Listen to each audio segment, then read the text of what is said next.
Welcome to a new chapter of our Basic Poultry Genetics course. Today, we're going to uncover an open secret that very few bird channels explore in depth: the incredible story behind chicken combs. That fleshy structure you see on our feathered friends' heads is far more than just a simple decoration. In fact, it's a master key to understanding how these birds have adapted to the planet's most extreme climates and how, over centuries, breeders have molded them almost like sculptors. Get ready to discover how a small difference in the comb can mean survival in a freezing winter or a sweltering summer. We'll look at the types of combs, the breeds that sport them, how they signal a bird's health, and hold on tight, because at the end of the video, I'll reveal what I'm most passionate about: the fascinating science of comb genetics, how just a few genes decide the final shape, and what results we get when they combine. Don't miss it. When the first breeders began working with chickens centuries ago, their main goal was very clear. They wanted more meat and more eggs.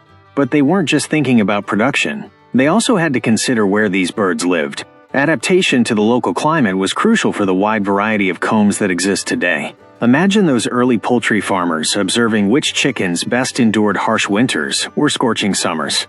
That's how they started selecting. For example, in very cold places, they noticed that chickens with smaller combs and wattles had a huge advantage. Why? Because these structures, being less exposed, were less likely to get frostbite. And believe me, frostbite is painful and dangerous for a chicken. On the other hand, in warm climates, a large, fleshy comb was like a natural radiator, helping the birds release excess heat and stay cool. Thus, through generations of crossbreeding and selection, sometimes intentional, sometimes purely by observation, breeders molded different chicken breeds. They weren't just looking for those that laid more or grew faster, but also those that better resisted their environment. And the comb, though it may seem like a minor detail, is a perfect example of how evolution and the human hand have adapted chickens to live in almost every corner of the planet. Comb types and their relationship to climate. A chicken's or rooster's comb isn't just decoration. It's a functional tool, especially for temperature regulation. Let's learn about the most common comb types and the relationship to climate, which is the most important part of this video, and I want you to pay special attention because it will be useful. Let's start with the most common. The single comb. This is the most common comb, with a serrated, straight, and upright blade-like shape. It's like a large radiator. It has a lot of surface area to release heat, making it ideal for warm climates. But watch out, in very cold places, it's the most prone to frostbite. Next we have the pea comb. It's a low and triple comb, like 3 small rows of peas. Being small and close to the head, it's very resistant to frostbite. That's why it's perfect for cold climates. We also have the famous rose comb. It's a broad, flat comb, covered in small bumps. Like the pea comb, its compact shape reduces exposure to the cold, making it very suitable for cold climates. Now let's get to know the walnut comb. Its name comes from its resemblance to a walnut, being rounded and rough. It results from crossing chickens with pea and rose combs, but we'll discuss this at the end of the video when I talk about the genes that influence comb type. This comb, also being small and dense, offers good resistance to frostbite, ideal for cold climates. We also have the strawberry comb, similar to the walnut but with a more irregular and bulbous shape, exactly like a strawberry. This comb type shares the advantage of small combs in cold resistance. Next is the V comb. These are 2 fleshy protuberances that separate to form a V.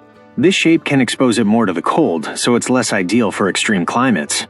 Its utility is usually more aesthetic, characteristic of the breed. And the cushion comb, a small, low, and round comb, without points or spikes. Its minimal size makes it extremely resistant to frostbite, making it an excellent choice for very cold climates. Now that we know the most common comb types, it's time to learn about some famous breeds and how their combs make them unique. Leghorn, single comb. This chicken, of Italian origin but improved in the United States, is an egg-laying champion, as we all know.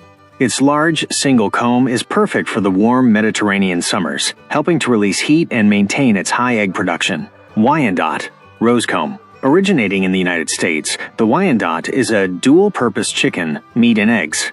Famous for its cold resistance, its compact rose comb minimizes the risk of frostbite in the harsh North American winters. Brahma, pea comb.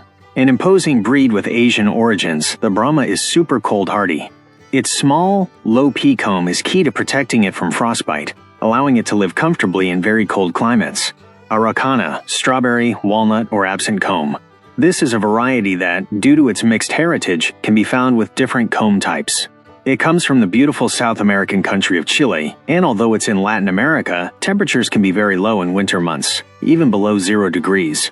That's why this breed has a comb type that's advantageous for the cold. This chicken is famous for its blue eggs and its tassels of feathers. This diversity and reduced comb size make it quite adaptable to different climates, which is why this breed can be found in many countries regardless of the local climate. Cornish Peacomb. Developed in England, the Cornish breed is the queen of meat production. Its peacomb is fundamental for preventing frostbite in the temperate to cold climates of the British Isles, ensuring they stay healthy for fattening. Orpington Single Comb. Another English breed, dual-purpose and very docile, with abundant plumage. Although it has a single comb, it's of moderate size. Here, its dense plumage is its greatest weapon against the cold, and the single comb doesn't pose a big problem in British winters. Of the breeds we've seen genetically designed for cold climates, the Orpington is the only one originating in a cold country that has a single comb, like a warm climate breed. It's very interesting. Minorca Single Comb. This Spanish chicken is known for its size and for being an excellent white egg layer. Its single comb is notably large, ideal for dissipating heat in the warm Mediterranean climate just like the Leghorn. Silky Walnut Comb. Of Asian origin, silkies are famous for their fluffy plumage, which helps protect them from the harsh Asian climate. Their walnut comb is small and compact, which helps them in cooler climates by reducing the exposed surface area. Hamburg Rose Comb. This is an elegant German breed and a good layer. Its rose comb is a distinctive trait that, being compact, makes it more resistant to frostbite in Central European winters. Dominique Rose Comb. One of the oldest breeds in the United States, hardy and dual-purpose. Its rose comb is a key adaptation for surviving North American winters, effectively protecting it from freezing temperatures. But the comb is much more than a tool for climate. It's like a health traffic light for our chickens and roosters, and a symbol of their status in the coop. The color and appearance of the comb can tell you a lot about your chicken's well-being. For example, when the comb is a bright red and turgid, this is ideal. It means the chicken or rooster is healthy, active, and if it's a laying hen, it's in full production. Intense color and firm texture indicate good blood flow and that its reproductive system is in top shape, especially in varieties with a single comb. In a rooster, for example, it's a sign of health and reproductive vigor. When the comb is a pale or pale pink color, this color can be normal in young chicks whose sexual maturity hasn't yet arrived. In hens that are taking a break from laying, for example in winter or during molting, or who are recovering from an illness, this comb color is also very common. But if it's persistent, it could indicate anemia, perhaps due to parasites, or a severe nutritional deficiency. When the comb has a bluish or purplish color, here we should be on red alert. This is a sign of lack of oxygen in the blood and requires immediate attention. It can be due to severe respiratory problems, heart issues, or even severe frostbite. When the comb is a blackish color or has black spots, this generally indicates dead tissue due to severe frostbite, injury, or serious infections. The comb isn't just an organ for thermoregulation, as I mentioned at the beginning. It's also a powerful symbol of status, health, and above all, reproductive capacity, especially in roosters. Think of it as a flag announcing a bird's vitality. The comb is one of the first and most evident indicators that a young bird is reaching sexual maturity. In young chicks, this development is astonishingly rapid and noticeable. As their hormone levels, particularly testosterone, increase, the comb begins to grow in size and acquire a more intense color, transitioning from a pale pink to a vibrant red. This change is like a biological clock that tells the hens the rooster is ready to reproduce. In young females, the comb also develops, though more gradually and less dramatically. Its growth and the intensification of its color are a clear sign that their ovaries are maturing, and they are approaching the time to start laying eggs. For a rooster, a large, well-formed, turgid, and intensely bright red comb is its best calling card. This is a direct biological advertisement to the hens. An impressive comb is a visual indicator of good health, high fertility, and strong testosterone levels. Hens instinctively are more attracted to roosters that exhibit these characteristics, as they perceive them to have the best genes to ensure the survival and health of their offspring. In nature, this leads to roosters with the best combs being the most reproductively successful. In turn, breeders throughout history have also selected these characteristics, not only for their climatic function, but also for aesthetic reasons and as markers of a breed's purity and vigor. A perfect comb according to breed standards doesn't just look good, it often indicates a strong genetic lineage. On the other hand, in hens, an intensely red and turgid comb is a clear sign that their reproductive system is active and functioning at full capacity, meaning they are in a regular laying phase. If a hen stops laying, her comb often loses some of its color and turgidity, becoming paler or shrunken. Furthermore, the comb is not only important in reproduction, but also a key piece in the complex web of social hierarchy within the coop, what we know as the pecking order. Roosters with the largest, most upright, and most prominent combs are almost universally the ones who hold the highest position in the hierarchy. These combs are a clear visual signal of their dominance, confidence, and strength. A rooster with an impressive comb will have preferential access to food, the best resting spots, and, of course, the hens. In interactions between roosters, before a physical confrontation, it's common for them to puff up their feathers and prominently display their combs as an act of intimidation. During combat, the comb can become a target. Injuries or damage to a rooster's comb can be a sign of defeat or of being relegated to a lower status within the group. Similarly, in hens, though more subtly, the size and condition of the comb can also influence their status within the group of females. A bird with a healthy and prominent comb is usually respected, while a pale or damaged comb can make the bird perceived as weaker and sometimes be subject to pecking by higher-ranking hens. Rare combs and common ailments. There are even more fascinating aspects about chicken combs worth knowing. For example, some of the rarest combs that exist. Horn comb. As its name suggests, it appears to have two small horns. The most famous breed with this comb is the Appenzeller Spitzhauben from Switzerland.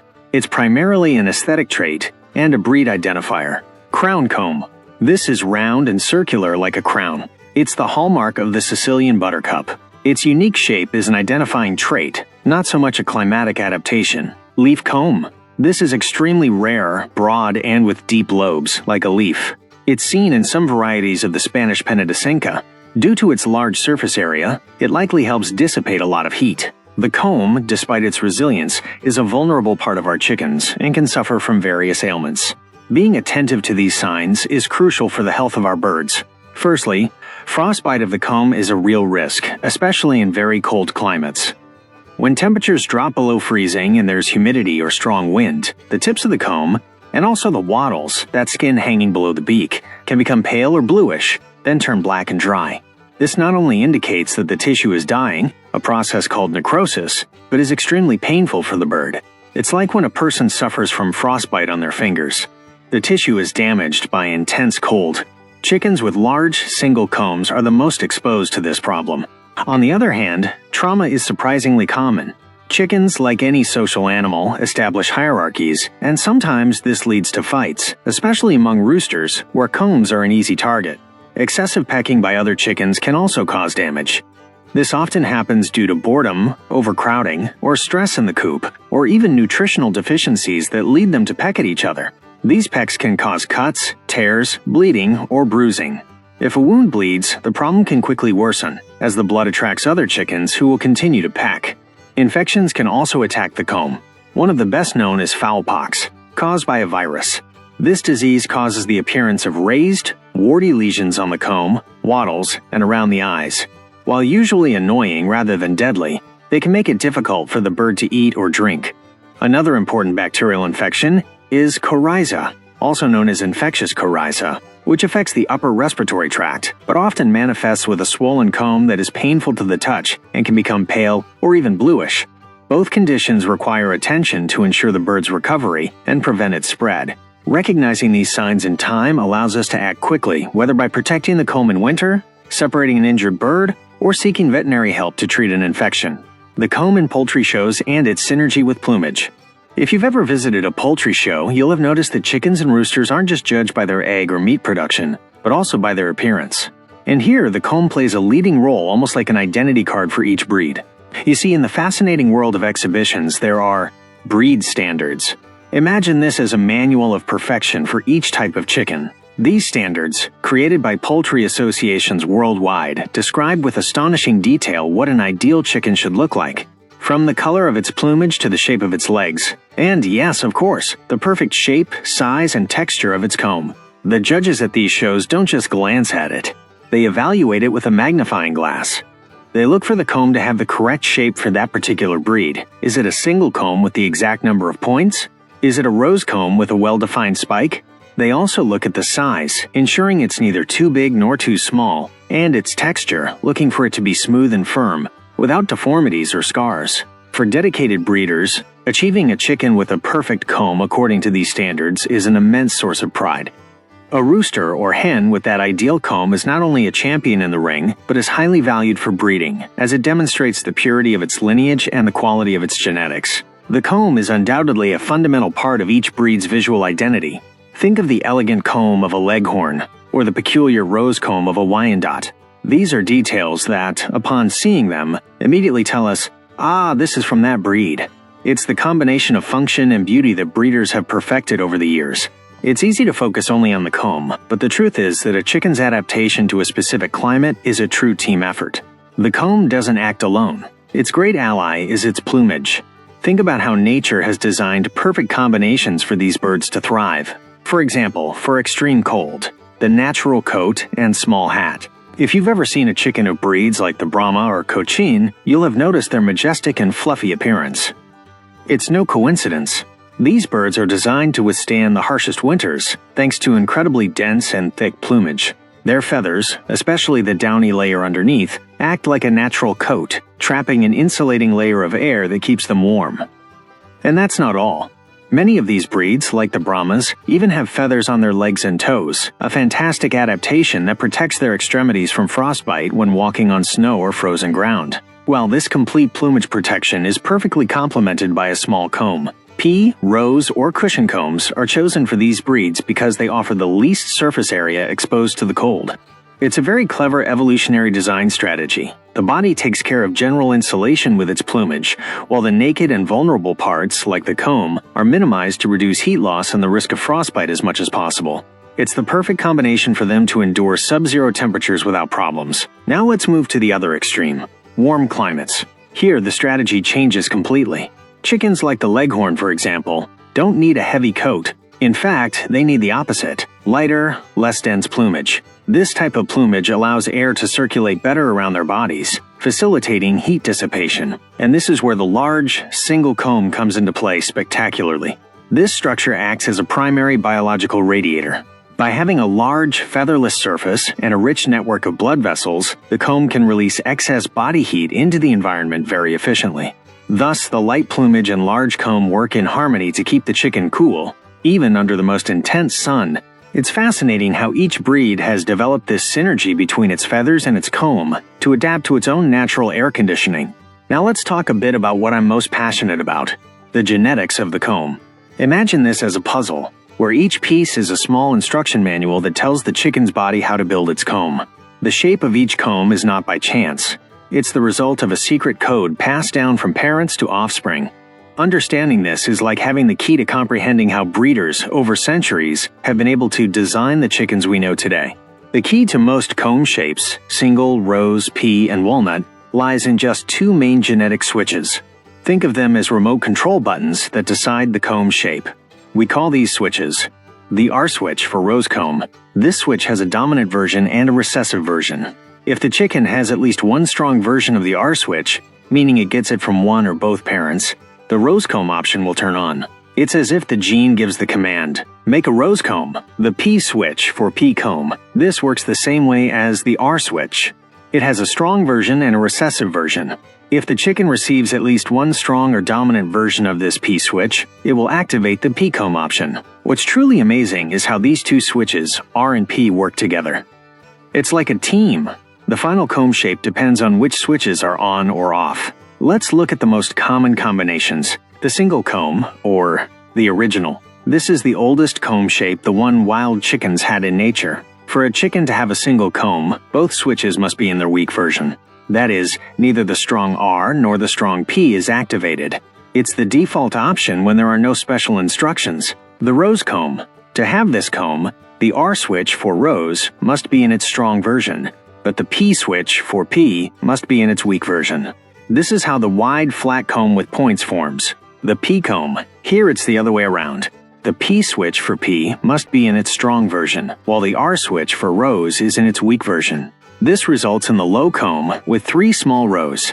The walnut comb, the magic combination. Here's the most interesting part. If the chicken has both switches, R and P, in their strong version and activated at the same time, a completely new effect is produced. The interaction of both switches creates the walnut comb, that round, rough shape. It's as if the combination of the two strong commands gives a surprising and unique result.